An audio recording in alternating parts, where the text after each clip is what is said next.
Nandito po tayo sa ating palayan na kung saan halos 2 linggo na ito nung tayo ay nag-spray ng pamatay damo. So titignan niyo po, dati ito napakakapal na paragis na nandito. Ayan. So kung makikita nyo na halos yung mga damong paragis ay may mga bulaklak na. Hindi lang po paragis, ito hindi paragis kaya lang kaya din ng ating pamatay damo. Yan po, napakakapal yan dati na paragis. Halos hindi makahinga yung ating palay sa kapal ng paragis. Pero nung nisprehan po natin ng pamatay damo na ating papakita sa atin sa ating video at ating pong ituturo kung paano nating ginamit yon. Etong nangyari. Ito po hindi paragis, yung pong kuan ito ay gumagapang, kaya lang na-control pa rin niya pati yung itong gumagapang na to. Hindi po ito paragis pero kayang-kaya po niyang i-control. Hindi na ito lumaki, ganyan na lang siya. Pag lumaki sana yan na damo, talagang makukubaran itong palay na ito. Konti lang po yung portion, kaya lang ipapakita ko kung ano yung pang-control kasi alam ko na baka ilan sa inyo ay may problema ng ganito. Ang lupa natin dito ay hindi naman parang kuan ito clay loam or sanday loam. Mabawas ito, madaling mawala yung tubig. Kaya hindi siya pwedeng babaran, hindi siya nabababaran ng tubig. Do palagi yung pag-ulan ngayon kaya medyo may tubig-tubig. Ito po, tignan niyo yung mga paragis. Ang lalaki, talagang nakuburan po ito ng paragis nung nakaraang 2 linggo. Pero ito na po yung kanyang itsura. Puro dry na po yung mga paragis na nandito. At ang tindi po ng pamatay damong ating ginamit. Na kung naghahanap kayo, mayroon po sa ating Lazada store. Tingnan nyo po yung ating mga paragis. Napakarami po yan dati. Napakakapal po yan na paragis. Mga approximately itong napektahan ng damong paragis ay mga 500 square meter Nasa ka medyo mataas kasi siyang bagay. Pero kung titingnan nyo, sunog yung mga damong paragis. Ang ginamit po natin na pamatay damo dito ay yung pinale. Yung pinale na talagang solo lang po na pinale. Pero nilagyan po natin yan ng silhouette para mas makapit. Kaya ganito po yung kanyang itsura. Kung gagamit po kayo ng pinali at walang silhouette, huwag nyo pong asahan na ganito yung magiging itsura ng damong papatayin ninyo. Pero dahil nilagyan ko po ng silhouette, nagiging triple po yung bisa ng pinali sa i-spray nating damo.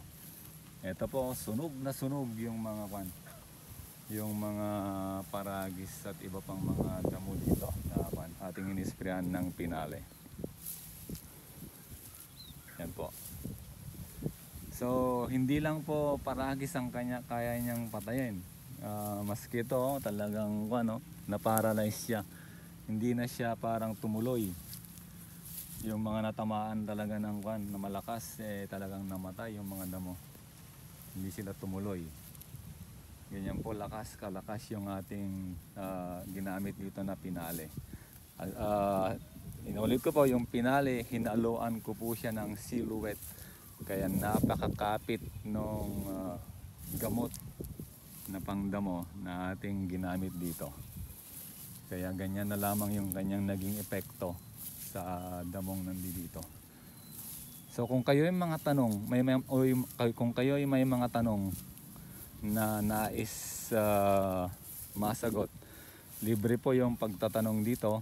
Pero sana bumili po kayo ng ating mga produkto para mas epektibo yung inyong gagamitin at sigurado na yung resulta na kagaya na sa atin ay makakamit po ninyo. May mga nagbebenta po ng iba dyan pero mas nire-recommenda ko po na sa store natin kayo bumili para mas sigurado at mabisa yung inyong mga gagamitin sa inyong mga sakahan tulad ng palayan, gulayan at iba pang mga tanim sa inyong mga bukid or lupain. So ang ganda po. Inulit ko po, ang ginamit ko pong dito pamatay damo ay yung pinali. na ito po ay 2 weeks na to matapos kong isprehan ng pinali. Aabunuhan ko na lang ito para pumorma siya. Talagang nahirapan po yung ating palay dahil talagang puro damo dito noon, pero ngayon nawala na po yung makapal na damo. Sa mga sa mga natututo sa ating video, paki-share po yung ating video. Subscribe na rin po kayo para lagi po kayong updated sa mga bagong kaalaman. Ito po yung mosquito, nilagyan natin ng pinali. Kaya yung mga paragis sa mga patay silang lahat. Ang hindi lang kaya yata, hindi kaya ng pinali itong walis-walis. Pero yung paragis, saka itong isa pa na parang hindi ko lang alam sigurado yung pangalan nito sa Tagalog. Yung kumakalat siya. At tinatawag namin itong kurus-kurus. Kinaya din ng pinali. Kaya napakaganda nito. Akala ko damuhin na o papatayin na ng damo itong ating palay. Kaya lang nakontrol ito ng pinali. So maraming salamat sa inyong panonood. Kung mayroon kayong natutunan, paki-like, share at subscribe po yung ating mga video. Maraming salamat po at God bless.